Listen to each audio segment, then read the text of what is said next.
Please. और आज सभापति महोदय अधीर दा उठकर कह रहे थे कि मणिपुर के सांसद क्यों नहीं बोले। उस समय मणिपुर का सांसद इस सदन में रोते रोते हुए उनका वक्तव्य क्या था इस संसद में मैं पूछना चाहता हूं। जब आपकी सरकार यहां भी थी और आपकी सरकार वहां भी थी, मणिपुर के सांसद ने इस संसद में 1993 में वक्तव्य दिया।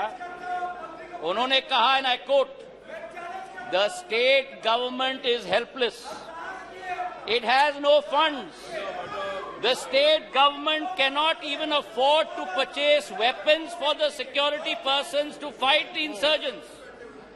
Please, ये सुनिएगा, please think that Manipur is a part of this country. It affects the whole nation. शायद कांग्रेस के नेता को इन शब्दों को सुनना चाहिए था कल यहां भाषण देने के पहले। मुझे आज सभापति महोदय मुजफ्फर वारसी जी की शब्द याद आती और मैं कोट करना चाहता हूं। औरों के ख्यालात की लेते हैं तलाशी, औरों की ख्यालात की लेते हैं तलाशी, और अपने गिरबान में झांका नहीं जाता।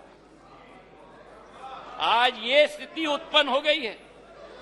तथ्यों के आधार पर अगर हम बात करें, कल गृह मंत्री जी ने सदन में पूरा व्याख्यान दिया। इनके मंत्री संतरी न तंत्री एक बार भी मणिपुर गए। हमारे गृह मंत्री 3 दिन वहां रात दिन बिताए हैं। हमारे राज्य मंत्री ने 23 दिन, नित्यानंद राय जी ने मणिपुर में बैठकर स्थिति का जायजा लिया। आज राहत राशि वहां पहुंची है, अनाज पहुंचा है, वर्चुअल सिस्टम से स्कूल्स चल रही हैं, आर्मी की फोर्स पहुंची है, इवैक्यूएशन में हम मदद कर रहे हैं। जो भी हम लोग कोशिश कर रहे हैं, और आंकड़े की आप बात करते हो तो आंकड़े की पुष्टि करो। ये पिछले 9 साल मणिपुर में सबसे शांतिपूर्ण समय रहा है इंसर्जेंसी के दृष्टिकोण से। आपके 10 साल से 3 गुना कम इंसर्जेंसी हुई है और 6 गुना कम सिविलियन डेथ्स आज मणिपुर में हुआ है। सभापति महोदय, नॉर्थ ईस्ट की जब हम बात करते हैं, नॉर्थ ईस्ट की जब हम बात करते थे 1 दशक पहले, तो चित्र हमारे दिमाग में आता था। हिंसा का चित्र आता था, आतंक का चित्र आता था, अस्थिरता की चित्र आती थी। और उसके पीछे एक कारण है। उसके पीछे कारण यह है कि दशकों से जो सरकार रही थी, उनकी सोच विचारधारा थी कि अगर बॉर्डर विलेजेस में और उत्तर पूर्वी क्षेत्र में अगर विकास किया तो वहां जागरूकता उत्पन्न होगी, इसलिए उन्हें विकास से वंचित रखा जाए। हमारे प्रधानमंत्री ने 2015 में, देश के प्रधानमंत्री ने पहला कदम लिया। जो भी हिंसक संगठन थे मणिपुर के, उनके विरुद्ध सर्जिकल स्ट्राइक करके म्यांमार तक खदेड़ के भेज दिया था सभापति महोदय।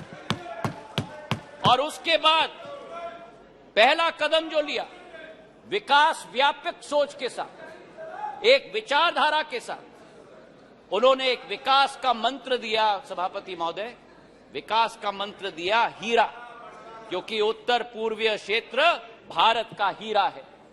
हीरा मतलब हाईवे, हीरा मतलब इंटरनेट, हीरा मतलब रेलवेज, हीरा मतलब एविएशन। और जिस उत्तर पूर्वी क्षेत्र में केवल 2500 करोड़ का रेलवे बजट होता था, आज 10,000 करोड़ रुपए का रेलवे बजट है। सभापति महोदय, आपको आश्चर्य होगा कि मेघालय जैसे राज्य को 100 साल इंतजार करना पड़ा, जब तक प्रधानमंत्री नरेंद्र मोदी जी नहीं बने, कि मेघालय को अपने 100 साल में पहला स्टेशन मिला जब बीजेपी और एनडीए की सरकार बनी। नागालैंड को 100 साल बाद शोकुवी में एक रेलवे स्टेशन, दूसरा रेलवे स्टेशन मिला। और इसी के साथ साथ जब यूपीए की सरकार थी उस समय सड़क की प्रगति और विकास, गडकरी साहब यहां बैठे हुए हैं, 1.5 किलोमीटर प्रतिदिन की कछुआ चाल के आधार पर चलती।